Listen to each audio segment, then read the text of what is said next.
Hey everyone, welcome back to Fear Given and Rethemed. We're your hosts, Casey. And Sean. And today we've got another haunted attraction review. University of Florida's Theme Park Engineering and Design Organization, otherwise known as Gator TPED, or TPED, I don't know how they say it, located in Gainesville, Florida, has created their second year student-led full-scale haunted house. That's a mouthful. Yeah, it is. This year, the story was Bayou Bloodbath Masked Madness. Scary. Yeah. So we're going to take this similar to other haunted attraction reviews. We'll start it off with the website ticketing and pricing, and then we will go into a little bit of background. We've gone to a few of their events before since their first year, last year. So we'll talk a little bit about that. And then there are no Yelp reviews that I was able to find. Makes sense. We'll skip those, and we will read our own 10-point scoring system. It's a really long scoring system, by the way. Well, it's thorough, and we are fine. at least thorough. Okay. So on their website, it says, on behalf of Gator TPED, like I said, I guess that's how, or like you said, I guess that's how they say it. TPED and Swamp Haunters, not Swamp Hunters, Swamp Haunters, come visit UF's premier on-campus haunted attraction. Welcome to the Brightwater Bayou. You have come to the greatest time of year in the middle of the masked jubilee, with bright lights, riverfront rhythms, beautiful costumes and masks, extravagant floats. Really? Sorry. I was just popping open a cold can of Coke. Extravagant floats. Oh, a Coke float? Yeah. Oh. Yeah, I did that on perfect timing. And all the beads you could dream of. The town is so happy to finally open the Jubilee to guests from around the world. Sadly, not everyone is happy the Bayou is allowing others to join the celebration. Some people believe this town has lost its way. Sorry, my computer timed out. Has lost its way and will do whatever it takes to fix it. Will you survive the Bayou Bloodbath, or will you be the next victim of the masked madness? Come experience Bayou Bloodbath Masked Madness Told you it's a mouthful. for yourself with show nights from April 5th through the 7th. Tickets are on sale now on our Instagram bio, with early scream deals still available. You may also purchase your tickets at the door for $10. Yeah. Well, that pretty much covered the second section of tickets. Yeah, so tickets were $5 if you order them in advance, and then $10 on site if you happen to stumble upon this attraction. Yeah. So what's the history of Swamp Haunters? So the history of Swamp Haunters is last year we saw their event come through on the Haunt Topic? I think so. Yeah. It's part of the Haunted Attraction Association newsletter, I think. Okay. Or they're at least in correlation with them, somewhere around there. So does that mean that they are members of the HAA? I don't know. You know think what? so? I'm going to look that up while we cover other sections. So I'll regroup to that. But we've followed them since their first year. We were on the way back in town for a concert, or from a concert, last April in 2023. And we... Yep, for Taylor Swift. And we saw that they were doing a haunted attraction in April or March or something last year as kind of their almost trial and error, I would say, for the October season. So we thought, well, might as well. Let's go do it. So, according to my notes, Swamp Haunters, not Hunters, a division of Gator Theme Park Engineering and Design, is the first and only design team at University of Florida focused on designing and building full-scale haunted houses. Dreams come true.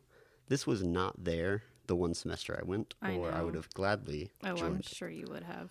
Our project brings together students from many disciplines to design and construct a themed haunted house completely from scratch. Through their involvement with Swamp Haunters, our members get hands-on experience designing, constructing, implementing, and running a themed entertainment experience without leaving UF's campus.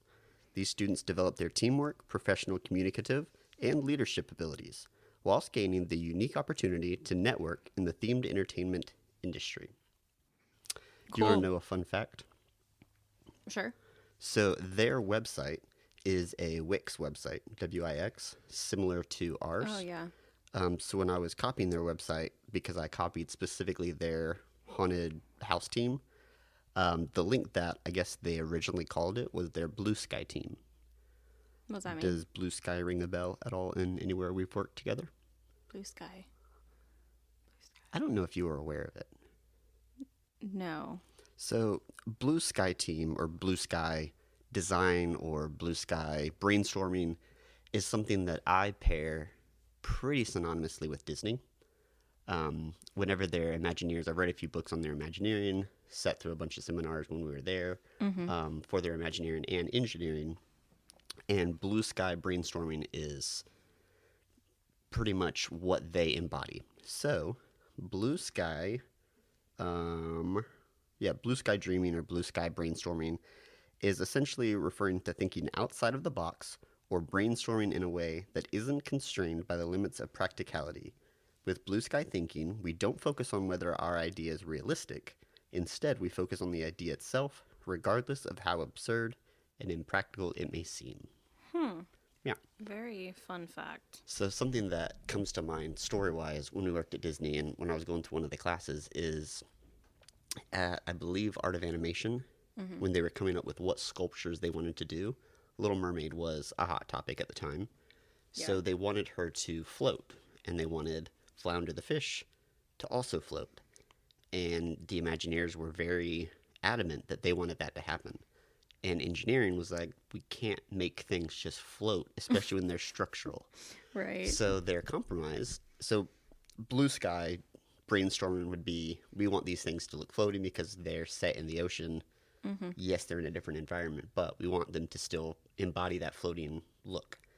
So the compromise that engineering came with was they could actually put all the structural elements in the algae that was floating up behind them. So they utilized that backdrop as the structural piece to anchor Flounder as well as Ariel. Okay. Up. I think Ariel may actually be sitting on something, but she is, but she's like going like that or whatever with her tail. yeah. So Flounder is actually structurally supported by the algae. So kind of cool how they do both. Do you want to talk about 2023? Sure. So in spring of 2023, that was their first year that they did their haunted house. It was called Crimson Carnival. And it was, I guess, a small carnival or circus run by vampires. So as you walked through the scenes, you found yourself wandering to seemingly backstage rooms where the vampires would lure individuals to VIP rooms and ultimately bite them. Yeah. So that's what we gathered from when we went. Yeah. Didn't they have... They did that same... It was the same design one for Halloween. At a different location. Yes. Okay. Yeah. Which was but really I difficult to find. I want to say the actual set design was the same, and it was just moved. Okay, that makes I believe sense. all the rooms were the same, and all the actors were, well, they were in the same places, same characters, things like that. But this one was a completely different theme, completely compared to that year, which I was really excited about. I was really nervous that they were going to rehash the new theme, or rehash the old theme, and not really change much. But I was really excited that they switched it up. So that was cool. And that's really all of the history I have. We didn't interview any of the students there. I know a few other podcasts did. Russia Fear podcast. Okay, yeah. They mentioned that they were specifically invited. So I would love a personal invite one year That would to be actually really cool. go and interview them. Because they've always been really nice. Like all the students that run it, everybody that is facilitating the event. And I was mistaken for being a professor when we first got in line. You were. That was strange. But with that... You're professor material. Thank you. I may not be celebrity material, but I am professor material. Thank you for that. All right. Do you want to talk about our categories for our review? Sure. So we go through 10 scoring criterias from 1 to 5. We do theme and story, first impression, acting, lighting, effects, audio, set design, customer service, merchandise, and our final thoughts. So we're going to go ahead and start with are the theme and the story. Yeah. So what did you think about the theme and the story? So after going through the first time to see the actual basic premise of the story, get a feel for what the set design was, I had read their story online that we read at the beginning, but it was still a little confusing when we were going through. I didn't, at the beginning, when the first walkthrough, so we walked through twice. Yeah. Because you were allowed to go however many times you wanted. There wasn't a huge line for entry, so that was nice. But I was a little confused by the church scene, and then the graveyard, and then the swamp, because I felt like they were all just a teeny bit disjointed. Like, I see the connection between transitioning from one area to the other, but it was still a little confusing how that actually fit into the story. Okay. So when we walked through the second time, right before we went in, we actually asked the two girls that were kind of hosting and providing kind of when you could enter the event, or enter the experience, I guess. Yeah. And we asked them about the story.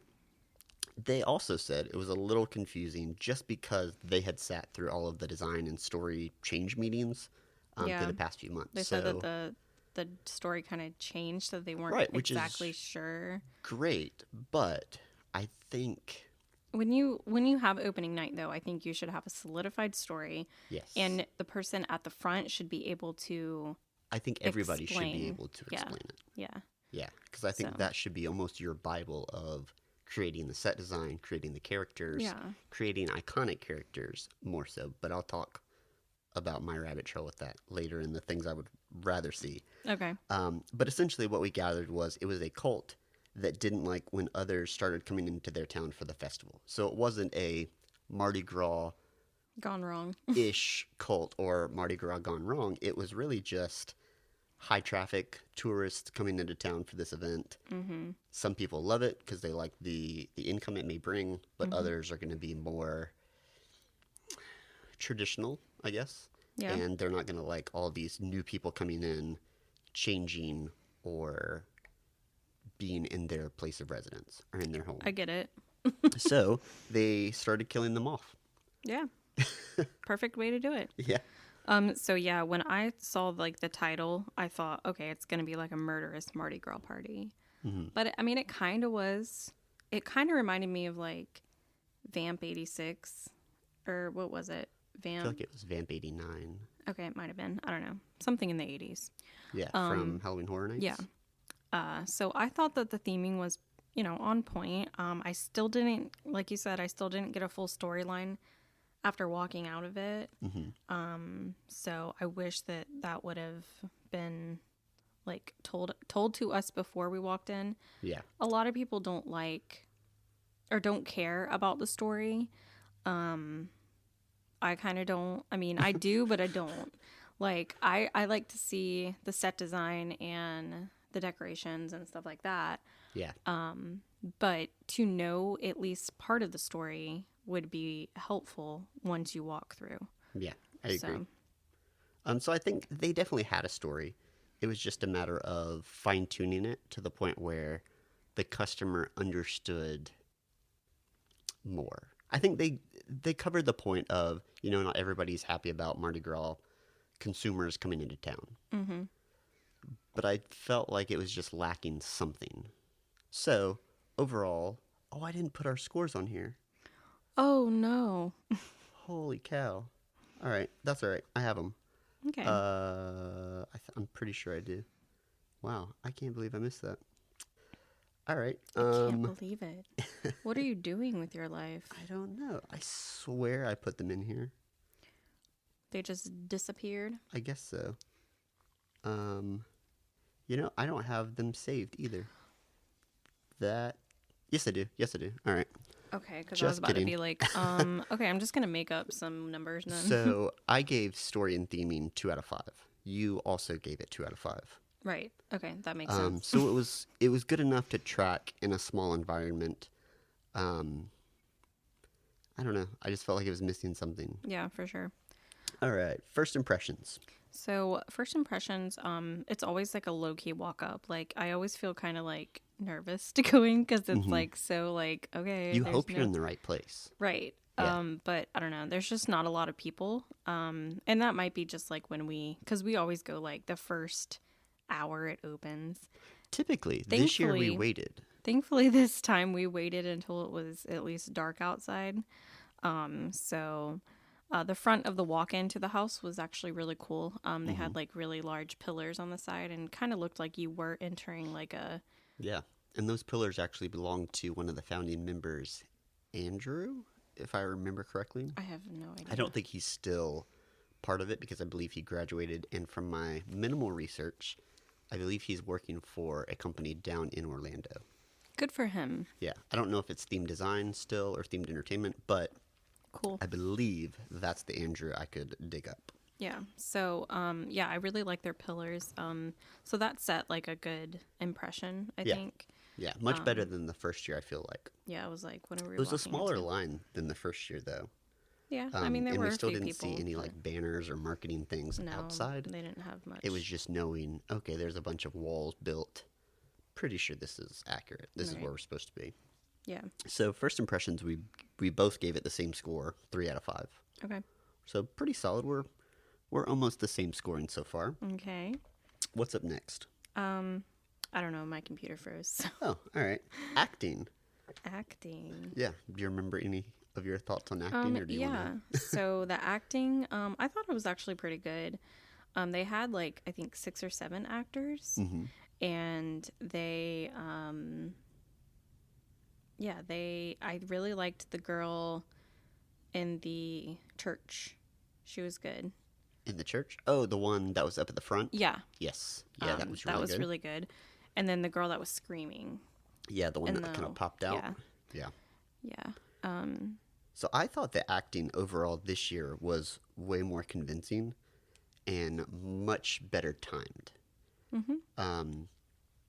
I'm not sure, but we were trying to guess, how the first pop-out scare actor with the drop panel, when she was timed to actually come out. I don't know if she had like a hole drilled through one of the sets to kind of see through, or if it was a combination of the first actor's vocal cues maybe, or maybe when he did his tambourine a specific way. Yeah, that's a good point. But either way, we walked through twice. Mm-hmm. Both times, all of the actors popped out exactly when they were supposed to. Yeah, that was really good. All of their lines were completely on cue. Like, everything worked really well. I wonder if they take the actors from people who want to help or people that are in the program. Call. Oh, they did? Okay. Yeah, they did that. They posted on their Instagram about that. That's good. But I'm sure they have people internal that may want to act. I would imagine if a lot of them are engineering students, like I would guess, many of them may or may not have gone through drama classes as a kid. I know for me, I didn't go through drama. Engineering was very much an introverted's game. Mm-hmm. So not to say there aren't extroverted people in engineering, but I would guess the majority are introverts like me, shy, probably don't want to act. Probably. But I mean, now I'd love to act in something. Who knows? Why not? I remember my senior year, we had to do because I was in drama, and I just remember hating it. I just don't like being in front of people, and so I do for the right reasons. Yeah, it was a lot because it was just so many lines to remember, and I hate doing that. But so I gave acting 4 out of 5. You gave it 3 out of 5. What would have made it better for you for just the acting? Good question. I don't know. I guess more people, but I mean, you can't have more people than they already have. Yeah, for their square footage, I felt like it was a good amount of scares. Well, there was one room, I think, in the cemetery, or like the morgue cemetery room or whatever, that they didn't have a scare actor in. That was supposed to be strange. Yeah, they were supposed to be in there. Was there? Mm-hmm. Okay. Yeah, because there was somebody in the corner. Well, there was a staff member, but I wonder if their role was mainly to see, like, to try to make you not touch the sets, or to not try to go to the left of that statue when you were supposed to go to the right. Yeah. So I'm not really I think sure. they're trying I thought they were an actor at first. I know. I think they're trying to mimic Halloween Horror Nights. Yes. And yeah. Yeah. You think?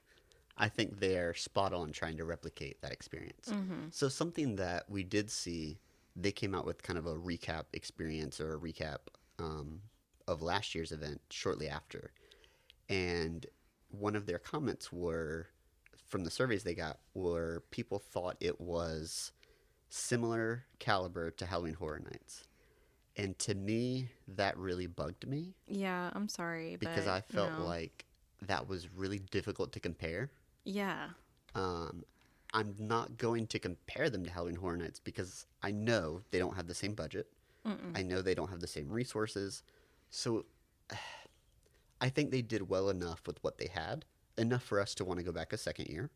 And really to any other future event, I am really excited to see how they grow. Yeah, that's what I want to see is Do I like think growth. they're as good as Halloween Horror Nights? No. Do I think they're set up to be as good as Halloween Horror Nights with what they currently have? Sure. Eventually, yeah. But it's hard to compete with an event that has millions of dollars invested in it each year, can roll out iconic characters, can Right. roll out storylines, and amass an audience as large as they have. So I don't think it was at the caliber this year or last year's Halloween Horror Nights, but No, I think they're definitely getting better each time, which is all you can really ask for. I agree. So, lighting. Oh, in acting, what I really liked was that when there were different spots to hide, the actors did utilize that. So specifically in the church, the 2 times we went through, one of the actors, they were in a different spot each time. I didn't like that the fact that they had what was it? Statue scares, but nobody was sitting. So they did their own twist on it. They did. I guess they didn't want to copy like Right. right out of. Because that was the first thing I thought of was Yeah. Blood Moon Dark Offerings. Yeah. I don't know that they took it directly out of that because we saw the same thing at Ripley's, and I believe 13th true. floor has a similar room.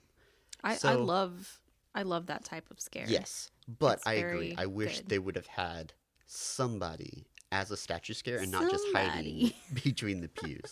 But overall, I thought it was really well done. So that's why I gave acting a little higher than you. Okay. Fair. Lighting, we both gave lighting 4 out of 5. Yeah, I thought the lighting was pretty good. It obviously it was better at night because Yes, I'm glad we waited. Yeah, we waited. Even though we had to wait a while, but that's okay. Right. It was light enough to tell what each room was, but Mm-hmm. dark enough to make it the full ambiance of Mardi Gras. So I agree. I enjoyed it. It was enough lighting to know where you were supposed to go next, but not quite enough to eliminate fully the anxiety of you're going into a new place, a new room and experience where you don't know what's going on. I like that though. Yeah, that was perfect. I mean, that's exactly the sweet No, spot you I want like. to be in. I'm saying I like it being completely dark and I don't know what's happening. Like I don't Oh, know I don't where like to go. that. No, Oh, I I'm do. not a fan of the dark. I feel like it takes away. It takes away a little bit. I think Unless that's why I part of like your storyline. Gatlinburg's mysterious. So I really liked that, Mention. but I felt like there was an ebb and flow of lighting. Yeah. There was lighting somewhere. Right. Whether you were in the room with the light or not, it was at least a room away, and you could see like that's where you came from or that's where you're headed. Yeah. Being in the dark doesn't like here in our Our haunted walkthrough. in our haunted walkthrough. Yeah. We're in one of the rooms right now. We actually like renovated everything, but Yeah, this past week we actually made it into more of a studio setting, so we changed the walls, I think, pretty drastically. yes. And then we're also going to be recording Video recording. Right now we are Eventually. testing it, but we will open that eventually. We just have to like get good at it. Yeah. And So we've got if- a lot of episodes stacked up that don't have video Yeah. with them, so we'll if get you're through those listening first. on YouTube, then you will soon be able to see us talking. Soon, as in like a few months, maybe like Yeah. June-ish. Yeah, so just, Yeah, keep a lookout. keep a lookout. Anyways, yeah, so you don't like it being super dark in here. No, I hate walking through here in the dark. Like, hate it. Oh, I don't care. I don't really. Yeah, It doesn't bother me. I didn't like the dark when I was a kid. I didn't like the dark. Do you remember what ever. the thing is for being afraid of the dark? The phobia. I don't. Nyctophobia? Okay, that might be right because of the night. Yeah. Nyctophobia. Yeah, I don't know. You can look that up if you want, or I will. So Okay. yeah, I thought lighting was really well done. We both gave it the 4 out of 5, like I said. So we'll move on to effects. I'm a big proponent of effects as Mm-hmm. long as they're used deliberately and in a way that lifts the storyline. So, the two main things we saw effect wise at the Bayou Bloodbath were a swamp laser with haze or fog, and then drop panels. I don't know whether they were using fog or haze. I know they're kind of interchangeable depending on the environment that you have and what effect specifically you want to create. But they did have a swamp laser set up, and they had the drop panels. So for the drop panel, I thought it was better than last year. Mm-hmm. I thought it was less obvious than other haunted attractions. Ripley's, I remember we talked about it there, and theirs was very obvious where it was placed. For this one, I thought the placement was really well done. It wasn't where you were supposed to be walking, so it was kind of not out of your line of sight, but it was opposite where you were supposed to be moving.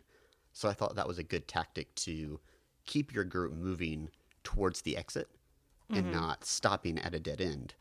It was meant to ease that flow. So I thought that was really well done in terms of placement and just overall build into the set and not making it right in your face. Yeah. The swamp laser, usually this bugs me more and more I see it at different haunted attractions because I feel like people just have a swamp laser area just to have it and say that they can do it. I Yep. know we've been testing, we got a red and green swamp laser from Transworld, from Fright Props, or really, I guess, from Froggy's Fog.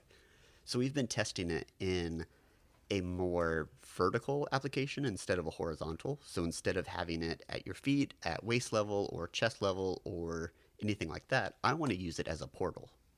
Ooh. So you can kind of reach your hand through it. And I think 13th Floor has something similar to this setup near one of their last areas. Mm-hmm. So I want to try to mimic that to where we can use the swamp laser effect, but in a different method. Yeah.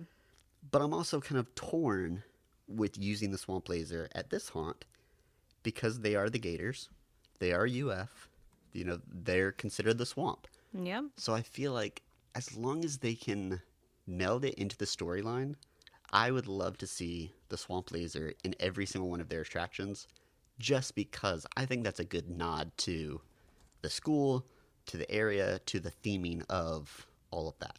Yeah. And again, with this one, I felt at the beginning I didn't understand where it fell into the storyline. But I think because it was the bayou, the Louisiana feel, same kind of swampy marsh area, Mm-hmm. I think that was good. I thought that it fit really well in this one. Yeah. I mean, I didn't really experience many effects besides the fog and the swamp laser. Mm-hmm. I think the swamp laser could have been a little bit better Yeah. because it was very low and there wasn't a lot of fog, so it didn't So really I look don't mind like. the lowness. I think fog definitely adds to it. I do like that it's so low that I'm okay with it because I'm Yes. so short, but I just feel like it it's You're better also when not it's. in a fully enclosed room. I guess So that's because they're true. in the outdoors, there's no way to really contain the fog rising. Yeah. So I think that's really difficult. To me, my pet peeve with it was that the more laser modules you have, the harder it is to line them up and keep them level. Okay. So for theirs, you saw 2 or 3 lines all at different angles in different heights Mm-hmm. on their walls. So that bugs me. I know it's difficult to make it right, but I think that should have been something to make it a little smoother, and I think it would have enhanced their set design way more. So Yeah. that's a pet peeve of mine specifically. But those swamp lasers are also really difficult to maneuver and set level. I know. So I That's get it, true. but I would like a little more. Okay. So what did we rate effects? We rated effects. I gave it a 3 out of 5. You gave it a 2. Okay, that makes sense. Going on to audio. So I thought the audio was pretty good. It was loud enough to immerse, into the storyline, but not too loud. Yeah. I don't like when it's like too loud. Right. Yeah, you don't like the overstimulation. No. Is that all you Anything? had? Yeah. Anything stand out to you? Nothing really stood out to me. What I did like, I felt like it matched the mood and the theming of the different areas. I was pleasantly surprised that they didn't go Halloween Horror Nights tactic of whenever an actor pops out, you hear shattering glass or a cat squealing or something like that, that like shock audio. Yeah. I would like to see them utilize triggers in some way in that aspect rather than relying on their actors' voice capabilities and things like that, but in a way that doesn't completely mimic Halloween Horror Nights. And I know those triggers are not cheap, so it's hard to include those in their budget. But if they, I mean, who knows? If they reached out and they're like, hey, this is what we're trying to do, us, probably partnered with Gainesville Fear Garden, would be more than willing to help sponsor an event and provide them with different prop controllers as kind of a rental basis as part of the sponsorship. Mm-hmm. So if any of them are listening and you guys want to borrow any prop controllers, we have a lot. Yeah. And we also have a really good relationship with Fear Garden. We're all learning together, so we feel like the more haunts in the area, the better we'll all be. Right. So send us a message. We would love to team up with you guys. Yeah. So audio, I gave it a 4. Nope. I gave it a 3. You gave it a 4. Okay. I like custom audio, obviously. I know. So until they have that, I think that's what would bring me to a 5. And again, that's a completely different career path and department. But I feel like the more departments they can bring in from UF, that would be a really cool thing to be like, we have custom audio, it's composed in-house, it's mixed in-house, like everything being part of the school from the bottom to the top, I think would be phenomenal. So moving on to set design. Ooh. Set design, I gave it a 3. You gave it a little higher at a 4. Yeah, so I really liked their set design. The layout of the house. Mm-hmm. I thought the pillars and the facade that they had were really well done. I don't know who did that, awesome. But they were really good. Mm-hmm. Really well made. Structure was really good. It reminded me of Fear Reach, Scream Park. Yeah, in Tavares. It kind of had that Leonard Pickle style set facade. Yep. That was really cool. The Graveyard Centerpiece. I would have loved to seen it outside of show lighting to see what amount of detail it actually had, because it looked great in show lighting. So I'm curious if that also stood out under normal lighting circumstances. And I wish that there was, again, we talked about, I wish there was a scare in there. Mm-hmm. It's okay that there wasn't, because it did kind of have that resting feeling where you felt secure in that moment, and then the next scene you were back to being scared. Right. So it was cool to have that variance. And then like we talked about again with the set design, the church scene definitely felt like a smaller scale version of Blood Moon Dark Offerings from last year's Halloween Horror Nights. Yeah. All right. Anything else on set design? No. Good job, guys. Yeah. Customer service. I ranked it a 5 out of 5. You ranked it 4. Oh, I mean, they're always super nice and fun to talk to. I think it's because the 2 girls at the beginning, they seemed like they were new. And it did look like they were having a good time, which is great. They allowed us to go through as many times as we wanted. And no one on the staff ignored us. They all interacted with us. Everybody's always trying to talk to people, which is great. Even if they're busy doing whatever else. Great. I think that the 2 girls up at the front should have known the story or been more prepared about that. Yeah, I get that. So I think that's why I gave it a 4. That's fair. I didn't have any issues. I thought check-in was really quick and easy. The queue was minimal. All the staff were always engaged and excited. I agree with you that I feel like it would have been nice to have if we ask, hey, what is the story? To have a very consistent answer that actually you could follow through the entire event. Mm-hmm. But overall, it's hard to knock them for that too much. I don't want to ding them on the story and theming and on customer service. I thought they were great to actually interact with. I mean, they're college students too, so it's they're learning. So, yeah, you're learning your communication skills a lot. A lot. Yeah. Moving on to merchandise. I really wish they had a sticker or a magnet or something, a cup, something like that. So you guys need to look at I know it costs and it's Yeah. It's a lot, but you can get cheap stickers and so that you can, put it around campus and, have people support you and stuff like that. They might actually have stickers. I'm not saying that they don't, but they didn't. Right. They didn't sell them. Right. Nothing was in person for them to try to upsell. But I agree. I mean, tickets being $5, $10 at the door, I would have gladly bought a shirt or a hat or a sticker or a patch, anything really. Yeah, Just we to want to support provide you. that Yeah. extra layer of support. Yeah. So merchandise, we kind of had to give them a 1 out of 5, both of us, just because there was nothing available at the haunt.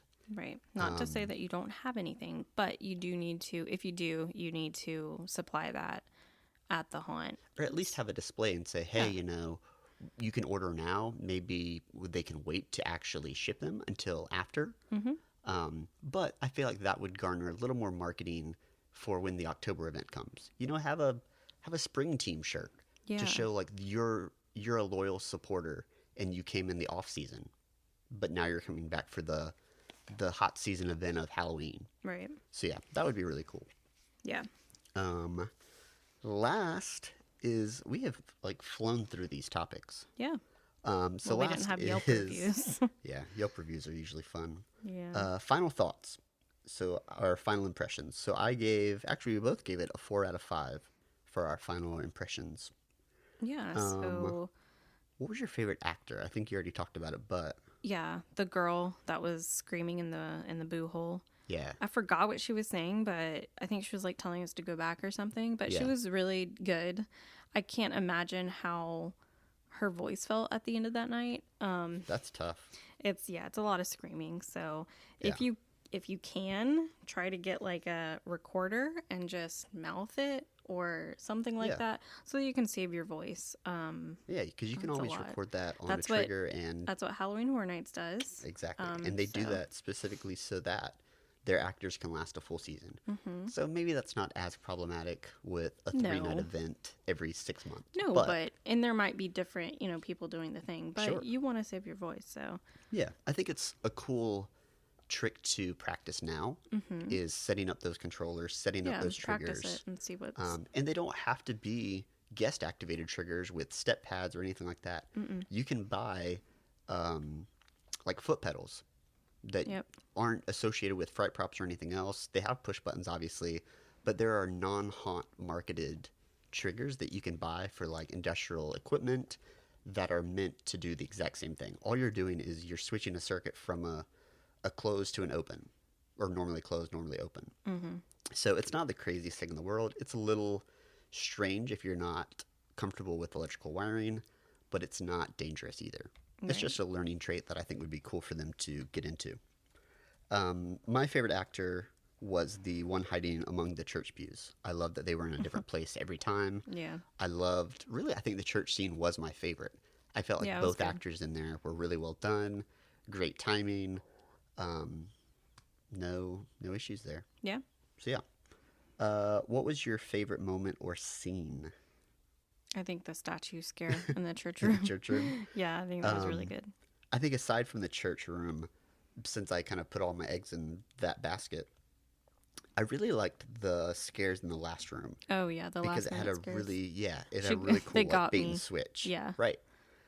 So the main scare that you kind of half expected came from the left, and then there were curtains on the wall on the right. Mm-hmm. So I thought, all right, they're probably only going to put one scare in each scene. Well, I was wrong. Mm-hmm. They put a secondary scare on the right of the scene after the first one. So you kind of had that bait and switch.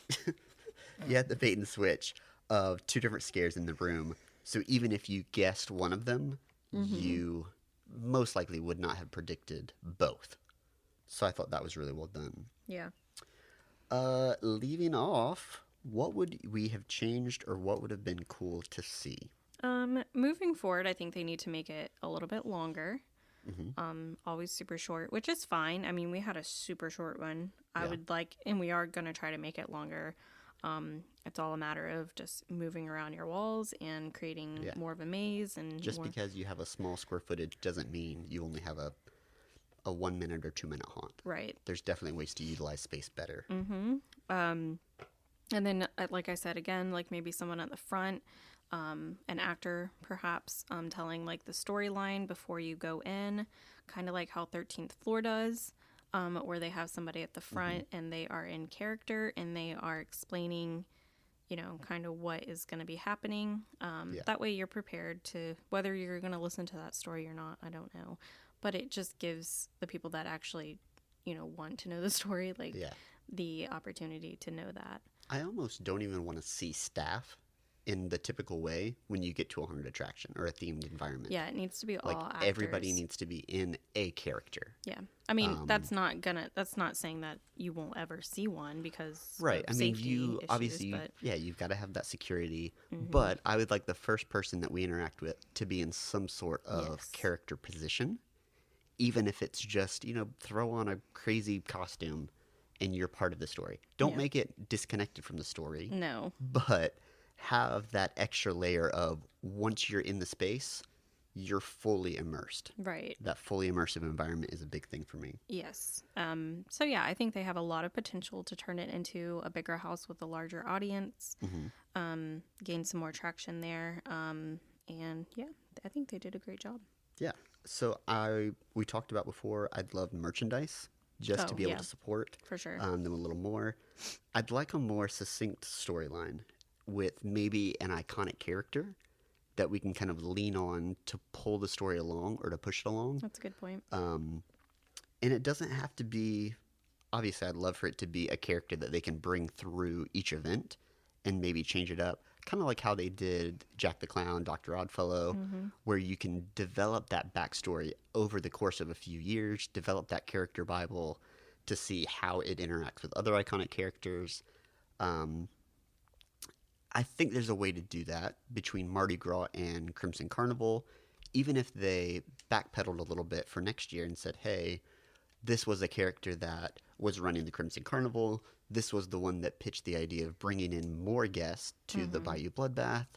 And knowingly, like this person knew that there was a cult that was going to start killing them off. I think it's possible to bring in a central character that could be implemented in both of those storylines and bring it through into a third year with a revamped storyline for another year and make it all kind of tie together where it feels more cohesive just by having the iconic character. You know, you can costume it different, you can change it up however you want, but just a centralized name, I feel like connects more humanly to the storylines. Yeah. But just my thoughts. It's a long thought. Well, whatever. Just kidding. And then I'd also like more lighting outside of the haunt just to bring it in. Yeah. Maybe not like a big neon flashing sign like a Beetlejuice sign, but something that garners people in and brings them in and makes them want to come closer to your event rather than, hey, you guys are under some bleachers or some... Yeah, don't try to like hide. awning. Yeah, Right. don't try to hide. Try to get as much signage and promotion as you can or are allowed to. Yeah, as much as you're able to on campus. Yeah, and so yeah, I mean, you guys did it. If you're listening, and you were a part of this, you did a great job. If you have any questions for us, we're not professionals in it by any means, but we do have a lot of knowledge. Yeah, we are trying, just like you are, and we have a lot of knowledge. And if you want to work together, just let us know. Yeah, we'd love to pair up with them and team them up with Gainesville Fear Garden to see what can be utilized across different platforms. That would be cool. Gainesville Fear Garden might not want to because it's like, well, they're like part of the school as well. Yeah, they're the psychology. But I Yeah. think there's a place to bring engineering and psychology together. I don't think that you guys should be competing against each other. No, I think because everybody's is going to be different. Gainesville Fear Garden is way completely different than... Right. I don't feel like they're in a competing market. No. I feel like when it comes Halloween and when it comes to themed attractions, they have their own niche and they are aware of that. And I think it would be cool to just have that meeting of the minds to see how those two groups come together. Yeah. And if there is something that one of them is doing that the other isn't, to share those ideas. So overall, when you tally up all of our scores, I gave the Bayou Bloodbath 3.2 out of 5, and you had a 3.1 cumulatively. Oh, okay. So we were pretty close. Yeah. So we'll put them up on our site, our website. You can check out all of our ratings for our other themed attractions we've walked through. And that's all I've got. I feel like this is a pretty short-ish episode in comparison. Pretty cool. But yeah, we're excited for October and to see what the Swamp Haunters do in the future.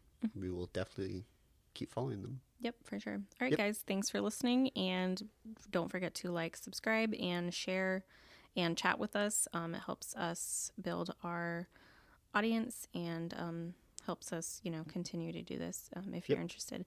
All right, thanks. Bye. Bye.